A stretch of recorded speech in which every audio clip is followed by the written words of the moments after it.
O canal do Produtor TV continua a série de entrevistas sobre as principais ações do Sistema CNA-Senar em 2016. Vamos também apresentar as perspectivas para 2017.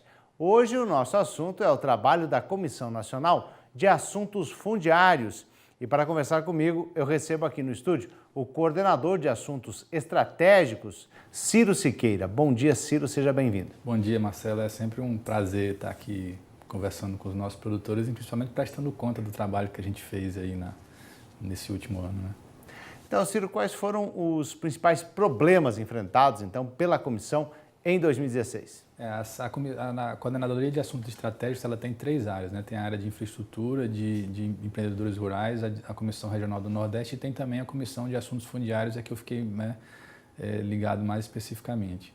A Comissão de Assuntos Fundiários no Brasil é uma questão muito delicada, né? A gente tem uma ocupação territorial desde a época da chegada dos portugueses aqui, que foi feita de forma descontrolada e é muito difícil lidar com esses problemas hoje. A comissão tem problemas que são crônicos, né? Tem a questão da demarcação das demarcações de terras indígenas, o efeito que isso tem sobre as áreas dos produtores rurais que essas demarcações alcançam. Tem os problemas com demarcação de territórios quilombolas, com demarcações de áreas um problema recente que apareceu agora na comissão da Superintendência de Patrimônio da União, né? E a gente também teve que lidar lá com algumas coisas relacionadas ao imposto territorial rural, a questão dos valores da terra nua enviado pelos municípios, com a questão da vinculação de cadastro do INCRA da Receita. Então tem uma gama de problemas lá que a comissão é obrigada a lidar com eles. Foi obrigada a lidar com eles ao longo desse ano e provavelmente vai ser obrigada a continuar lidando com eles no próximo ano. Não tem como escapar. Não tem. Agora, você foi a alguns estados, né, conhecer a realidade local. Quais estados você visitou e o que você encontrou nesses locais? Esse foi um pedido que eu fiz para a chefia na CNA quando eu cheguei, né? Eu gosto muito de ir a campo, né? Se a gente fica aqui em Brasília, às vezes a gente perde a noção real do que as pessoas, o produtor rural está passando lá no campo, né?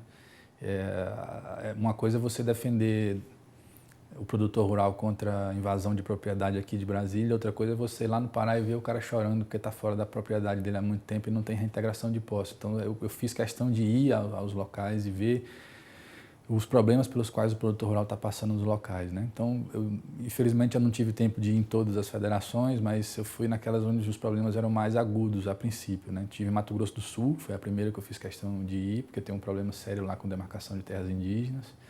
Tive no Amazonas, que também tem um problema com demarcação de terras indígenas e um problema também que foi um dos temas que a comissão enfrentou com regularização fundiária de áreas públicas, né, no Amazonas. Tive em Roraima, que também tem quase todo o território ocupado por terras indígenas e por áreas públicas. E tive duas vezes no Pará. O Pará está enfrentando um problema crônico com invasão de propriedades e com a leniência do governo do estado em cumprir as reintegrações de posse já expedidas pela justiça, né?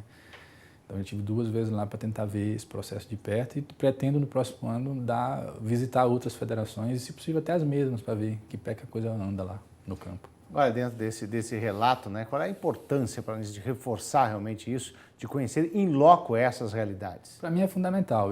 Quando eu cheguei, eu pedi a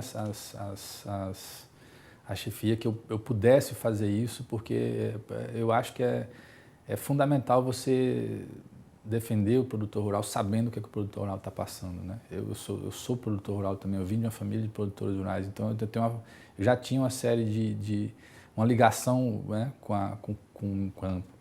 E eu não consigo trabalhar aqui em Brasília se não tiver essa ligação sempre reavivada, sempre estar de olho no que está acontecendo lá, né?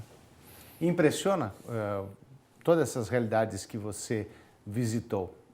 Ficou impressionado em alguns lugares mais, outros menos?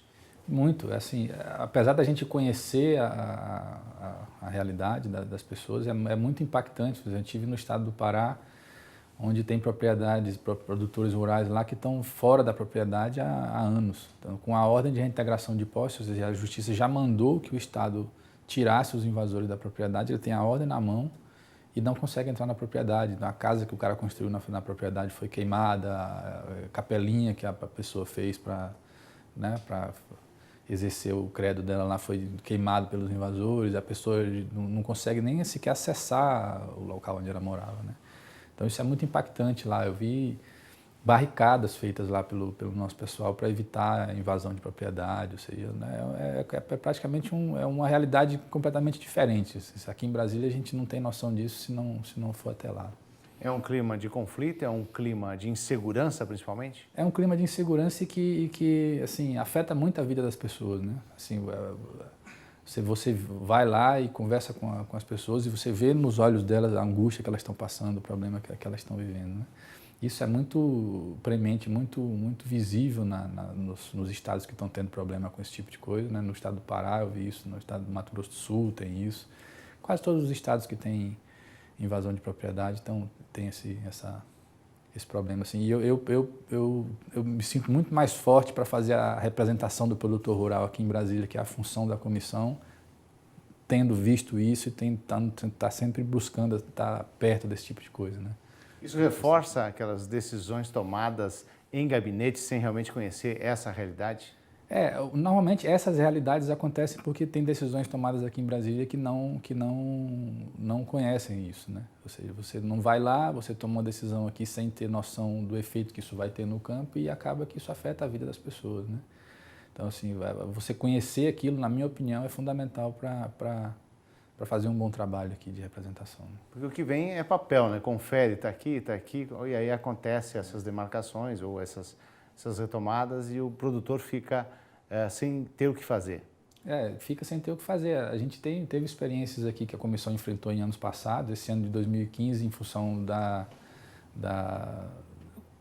conturbação política que foi, não aconteceu tanto, mas em anos passados a gente teve experiência de produtores que foram expulsos da propriedade e estão até hoje sem casa para morar, né? Sem ter onde ficar e sem nada. Perderam o que tinham e não tem onde ficar. Então, assim, o trabalho da comissão, a gente faz ele aqui com muito mais empenho, tendo ciência, estando próximo dessas realidades lá no campo. Com um relatório mais preciso, né? Agora, vamos falar agora da questão das demarcações de terras indígenas.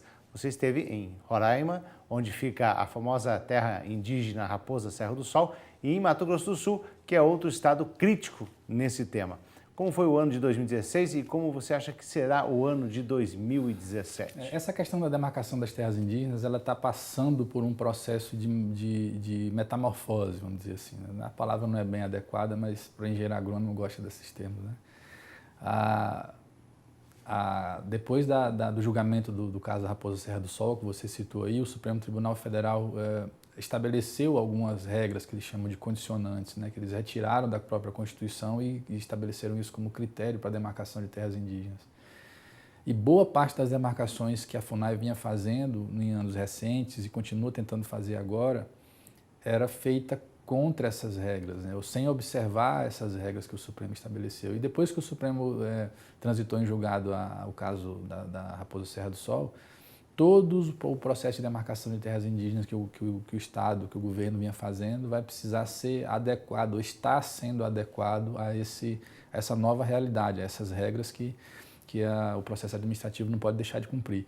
E isso está causando já esse ano e vai causar mudanças significativas no futuro. A gente teve a notícia recente agora de que o Poder Executivo devolveu 19 processos de demarcação que já estavam bem avançados, devolveu para o Ministério da Justiça e para a FUNAI para reanálise, justamente para se verificar se eles estão adequados a essas regras que o Supremo Tribunal Federal estabeleceu.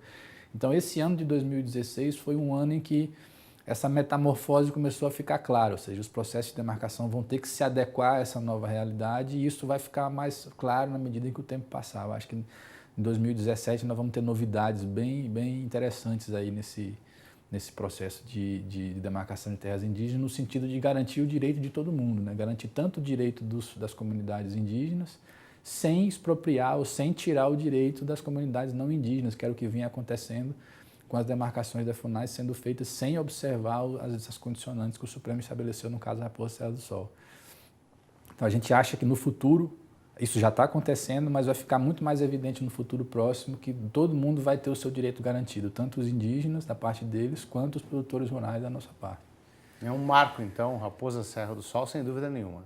Raposa Serra do Sol foi um marco, sem dúvida nenhuma, e as consequências desse marco nós estamos começando a ver paulatinamente, começamos a ver isso ao longo desse ano, e isso vai ficar mais evidente nos próximos anos, próximos meses. Agora, em relação à reforma agrária, como foi esse ano de 2016 e quais as perspectivas para 2017? Em relação à reforma agrária, esse ano de 2016, em função dos problemas políticos que a gente passou, ele foi assim, pouca coisa andou, né?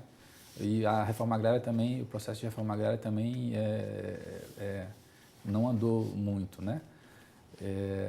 O governo brasileiro está passando por um período de ajuste fiscal. O Estado não tem mais dinheiro para gastar com uma série de coisas, né? Tem esses serviços essenciais como saúde, educação, segurança que o Estado tem que manter essa essencialidade provavelmente vai drenar muitos recursos de outras áreas, inclusive da reforma agrária. Então a gente já teve algumas reuniões com o INCRA e as notícias que a gente tem do governo federal é que o governo tem a intenção de alterar o foco do processo de reforma agrária. Aquilo que foi feito nos governos anteriores no sentido de distribuir terra, os assentamentos da reforma agrária hoje ocupam 88 milhões de hectares. Que se ocupa com a agricultura hoje é menos do que isso. Ou seja, nós somos um grande player mundial de agricultura, produzindo numa área menor do que aquela que foi distribuída em reforma agrária. Então, assim, o que fica evidente com isso? Que distribuir terra talvez não é a solução, né? E a gente tem tido indicativos do governo de que o foco da reforma agrária tenderá a mudar da distribuição pura e simples da terra, que foi o que aconteceu até agora, para a inclusão produtiva dessa terra que já foi distribuída. Ou seja, esses 88 milhões de hectares, eles têm que começar a entrar no processo produtivo também para que a gente saia de uma área de 60 milhões de hectares ocupada com a agricultura e passe para 100 alguma coisa, incluindo esses assentamentos, né?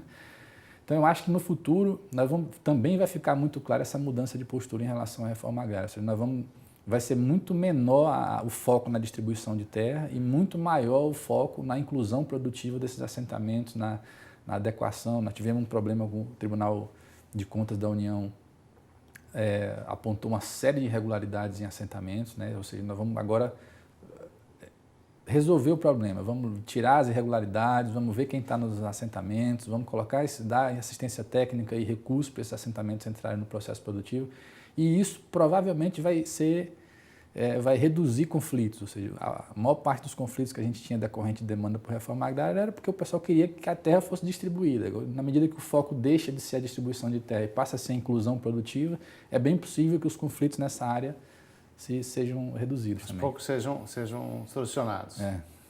Agora, surgiu um problema novo, né, com demarcação de áreas, né? A Comissão de Assuntos Fundiários se reuniu com a Secretaria de Patrimônio da União? A gente quase não tinha problema com demarcação de terra indígena e de quilombo e de reforma agrária, né, para fazer aqui uma brincadeira. E agora surgiu mais um problema, né? A Secretaria de Patrimônio da União tem envidado esforço no sentido de demarcar o que eles chamam de áreas da União, imagens de rio e de maré, de influência de maré. Ciro, vamos fazer um pequeno intervalo e vamos continuar nesse assunto que é interessante, essa grande novidade.